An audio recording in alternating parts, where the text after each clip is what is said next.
So let's be honest, if you are thinking about studying abroad in 2026, you probably heard three names over and over again: Germany, Canada, and the United States. But which one actually gives you the best chance to build a career, settle down, and live comfortably? Today, I'm breaking down everything: PR options, tuition costs, cost of living, job opportunities, and even the hidden struggles that nobody tells you about. No sugarcoating, no fancy words, just the real talk you need before spending your time and money. So grab a notebook, because by the end of this video, you will know exactly which country fits you best. So let's dive in. Now, the first one is tuition and scholarship.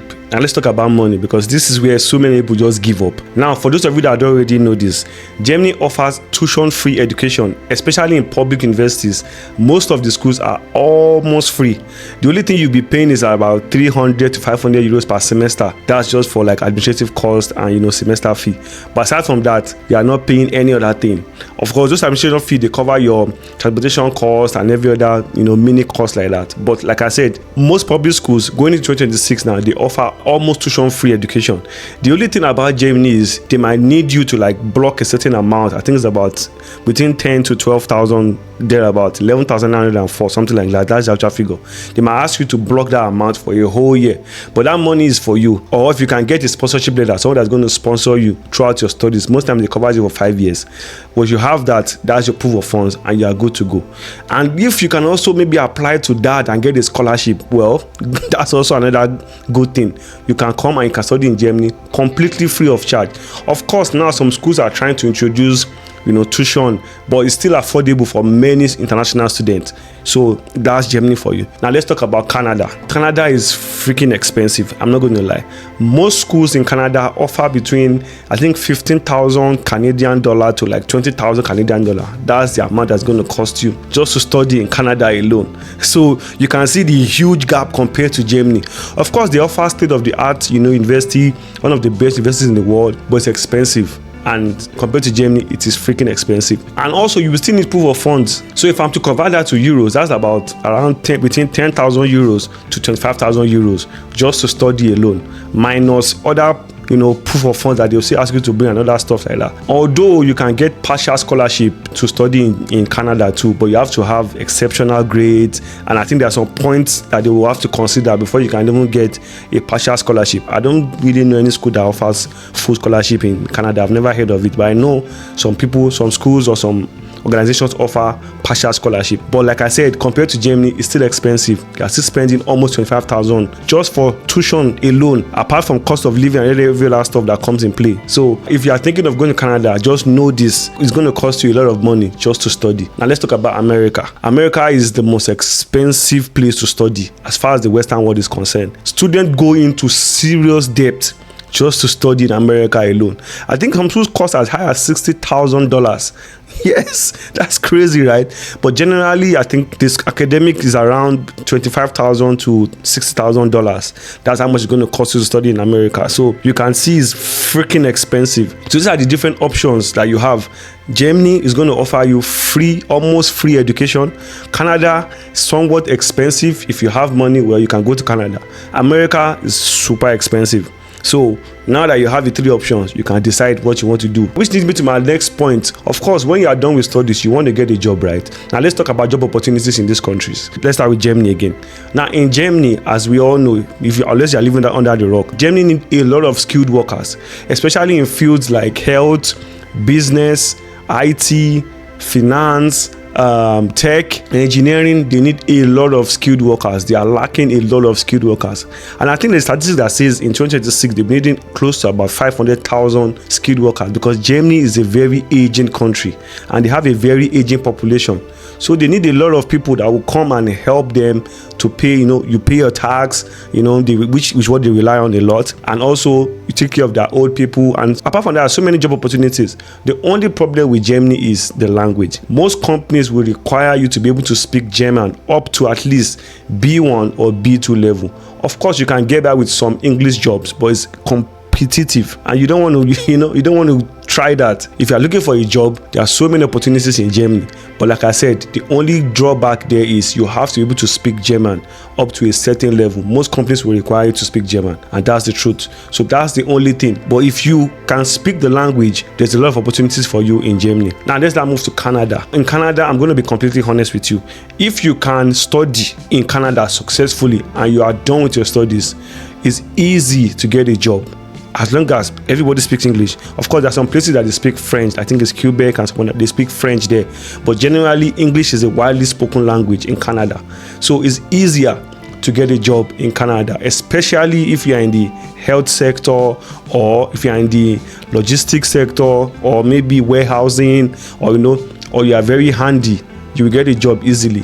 The other fields are quite competitive, the business field, because everyone speaks English there. So unless you're exceptional, the competitive advantage is not really high. But fields like health, IT, they are always going to be needing people in those fields. AI, they are always going to be in demand. So if you can demonstrate that you have enough skill or experience, Canada is easy for you to get a job. I'm telling you. Now, let's now move to America. America is also really, really good. The only problem with America is if you are in the STEM field, because you know what STEM means, right? If you're in the STEM field, oh God, America has one of the highest paying jobs in the world. They will pay you a lot of money. Yes, if you're in this field. But if you're outside of this field, it might be very difficult to get a job after your studies. That's the truth. Not like there are no opportunities there. There are. But the field that you really want, it might be difficult for you to get a job there. Unless, like I said, if you're in the STEM field, you can command a lot of salary. Because out of these three countries, America, Germany, and Canada, America pays the highest salary. And that's the truth. But you have to be in the STEM field. Every other field is, you get what I'm saying? If you're in the business field, everyone is there. I'm telling you. So it's good luck getting a job in those fields. If you're in the STEM field, you can command a very high salary in America. So if you're looking for a job after your studies, well, these are the options that you have. So weigh them and think about what is best for you. Of course, it's not just about studying or just about getting a job. You have to also know the cost of living in those countries. Now let's start with Germany, okay, which is the next point, which is the cost of living. Now in Germany, generally as a student, you will be okay with like maybe 900 to 1,200 euros in a month. And like I said, you are allowed to work as a student part-time on the side. So you can work 20 hours in a month as a student, and when you're on holidays, you are allowed to work full-time. So if you are living in a relatively cheap city like maybe Hamburg or Stuttgart or maybe Regensburg or Nuremberg, you'll be fine with 1,200 euros, 900 euros, depending on how expensive your rent is, because that's what's going to take half of your money. If you are paying rent of maybe 600 or maybe 400 or 500, let's say 500, and then your insurance is like maybe 150, you're paying for transportation, which will be covered in your tuition fee, you will be okay with 900 to 1,200. But if you are living in cities like Munich, Frankfurt or Berlin, then you are already looking for trouble. Those are expensive cities that will drain your pocket. The opportunities there, but it's also expensive, and also accommodation is a headache. Good luck finding a place to live in those cities. So yes, opportunities is there, but the trade-off is you are competing with a lot of people, because that's where the money is. You get what I'm saying? So I would advise start from the small cities and then work your way up. That's Germany for you. Like I said, it's relatively okay if you live in a smaller or cheaper city. If you want to live in the big cities, then it's freaking expensive. Now let's move to Canada. With Canada, you probably will need more. You probably will need around $1,500 to like $2,000 to survive in Canada. But if you want to live in cities like maybe Vancouver or Montreal or Toronto, oh Lord, those places are expensive.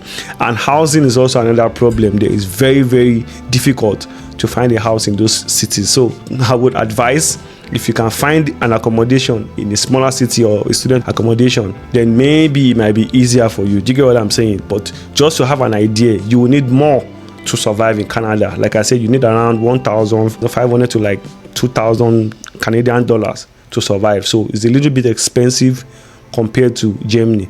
Now, America is, like I said, they pay well. It's going to cost you a lot to survive in America.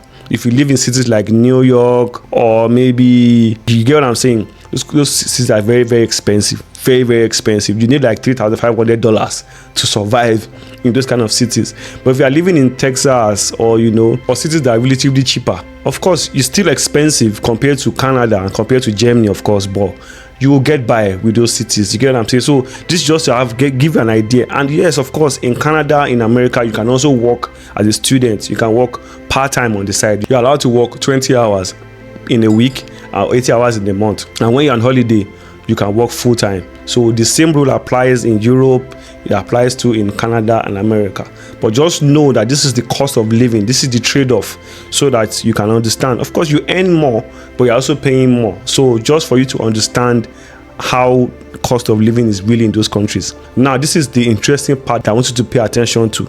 Of course, you got a job. Of course, you studied, you got a job. Now you know the cost of living. But many people want to know, how long will it take me to get a permanent residence? How long will it take me to, get a family and settle down and start living my life? Now, this is where it gets interesting. The last one on my list is the PR pathway. Now, I want you to pay attention to this. I hope you have a pen. Should I wait? Okay, I'll wait. Ready? Okay, now in Germany, the PR pathway is very, very straightforward. Once you are done with your studies, you have 18 months automatically to look for a job in Germany. Now, within that 18 months, once you get a job that is paying you decent salary, if you earn above 43,000 euros in a year, you are entitled to an EU blue card. That EU blue card allows you to work anywhere in Schengen or European Union. Maybe if you get a job in Spain or Belgium or Netherlands, you don't need to do too much. That same visa covers you. And once you change your visa to an EU blue card, after 21 months, as long as you can speak German up to B1 level, you can already apply for your permanent residency. So that means from your studies, once you get a job, within 3 to 5 years, you can already apply for your PR and citizenship. So that's the PR pathway. Study, get an 18-month visa to get a job. Once you get a job, you get an EU blue card. Once you get an EU blue card, you can apply for PR after 21 months, and that's the pathway. So it's very, very straightforward. There's no condition to it. Just follow it like that. That is Germany for you. So study, get a job, get the EU blue card, and then you get your PR. Now, the only condition in Germany is you must be paying your taxes consistently. Of course, that's the only condition that is there. So before they give you the PR, they will check, have you been paying your taxes consistently? And of course, most times, since it's a stable job that you have, you'll be paying your taxes. Your tax is going to be taken out of your salary. So once that is done, your part is just easy. So let's talk about Canada now. Now in Canada, once you are done with your studies, you get something called the post-graduation work permit. They call it PGWP or express entry. But that's what most people call it, express entry. Now, how this one works is, after your studies, you can get this express entry for up to 3 years, depending on, if you cannot get a job or some other conditions. So after you get that post-study visa up to 3 years, you get a job. Once you get a job, you can already apply for your PR. That is how Canada is. This is where the condition is for Canada. Canada is not like Germany that is automatic. Canada is by points. Germany is taxed. Once you pay your taxes and they can see that you are paying your tax consistently, you are good to go. But in Canada, it's about points. This is where I want you guys to pay attention. The school that you pick plays a huge role in how quickly you will get your PR, because not all schools are eligible for these points. Do you get what I'm saying? It has to be recognized on the list, because the government will actually give you points for studying in Canada, but they will only give you points if your school is on that list. So before you get admission to Canada, make sure that you check if your school is on the list of one of the schools that the government will allocate points to when they are deciding if you want to give you PR or not. Do you get what I'm saying? So this is where you need to be smart. Don't just apply to any school just because you want to leave your country. No, you have to be strategic about it. That's if you want to stay in Canada a long time. If you don't want to stay in Canada a long time, then do whatever you want to do. Do you get what I'm saying? So like I said, it's point based. It's not like guaranteed or automatic the way Germany is. It is point based. So once the government has allocated enough points to you and you have the necessary points, you have the work experience, and then you've demonstrated that you integrated into society, can speak English, and then you also pass the IELTS test, because that also adds more to your point. Once you do all this, then they will give you the PR. Do you get what I'm saying? So the difference between Germany and Canada is Germany is tax-based. Canada is point-based. Germany rely more on how much tax you've paid, how much contribution have you paid through your taxes. Canada is more about points. The points you have doesn't meet the threshold for you to, for you to be given a PR. So that's just the major difference between Germany and Canada. Now let's talk about America. America is a very interesting one, and hear me out. Now in America, once you are done with your studies, you get something called OPT. It's called optional practical training, and that generally is for 1 year. But if you are in the STEM fields, you can extend it to like maybe 2 or 3 years, depending on how good your field is or whatever. But generally, the OPT is for 1 year. After that 1 year, the optional practical training period, after that period is over, your employer has to sponsor you. So which means you need to get a job where your employer is willing to sponsor your HB1 visa. Now this is where it gets interesting, and I want you to pay attention to this because many people don't know about this. Now that sponsor is not automatic. It doesn't automatically guarantee that you stay in America.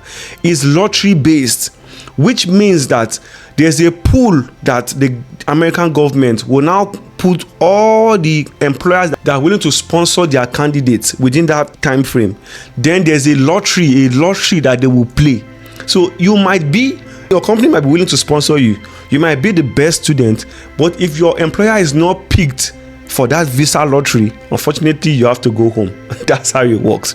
So that's the difference now. So even if you get a job, even if you get someone that's willing to sponsor you, if that employer is not picked during the visa lottery, unfortunately you have to pack your bag and leave the country. That's America. So America's zone is very, very risky. There's nothing that's guaranteed in that country. Do you get what I'm saying now? So this is the difference between these different countries. But if your employer is picked to sponsor, maybe during that visa lottery, your employer is lucky to be picked, then you can stay in America, you get your PR, and then maybe you get your green card, and you can stay for as long as you want. Do you get what I'm saying? So this is the major differences between these 3 countries. You get what I'm saying? So for Germany, let me just summarize it. For Germany, automatically you get a job, and it is tax related. So the tax contribution you have done or you have paid to Germany will determine your PR. For Canada, is about points. Did you meet the threshold that's allocated for you to be able to get a PR? For America, is a lottery. If your employer is picked, even though he's willing to sponsor you, if he's picked, then you can go ahead. If he's not picked, unfortunately you have to go home. So this is the difference between these countries. This is the information you need. There is no country that is right, there's no country that is wrong. All you need to do is, I want you guys to be informed. I don't want anyone to spill you nonsense. You need information. Don't let fear guide you. Let information guide you. The more you know, the better informed you will be, and the better decision that you can make. So I hope this video was helpful to you. If you want to come to Germany and you need someone that's going to help you or that's going to guide you, as you guys can see, I know what I'm talking about, and I can also help you to come to Germany to study or to look for a job or to get opportunity card, or to even come for Ausbildung. I can help you to do all this. Just click in the link that's pinned in the comments below and book a consultation with me, and let us work together. This is the video for today, guys. Let me know what you think in the comments below. Was this video a W, or was this like was this just a waste of your time? Let me know in the comments below. And if you want to know how to get admission into Germany, click on this video right here, and I'll see you guys in the next one. I'm out.